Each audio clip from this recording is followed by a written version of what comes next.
Biri var idi biri yok, bu sevgin ağlımda.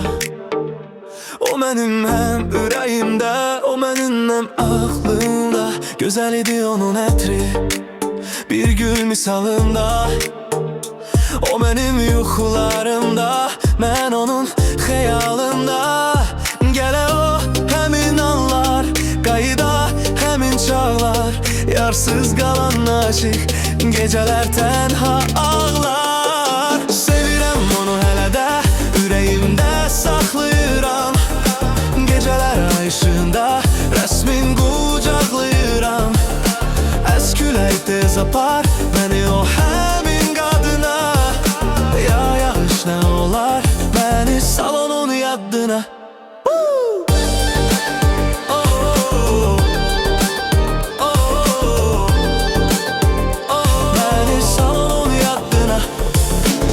O gül qoxulu saçlar, o gül qoxulu tellər tutsun qoy əllərimi, yenə o həmin əllər. İstəyirəm unudum artıq bu qəmi kədəri. Çox sıxıcı görürəm onsuz bu böyük şəhəri.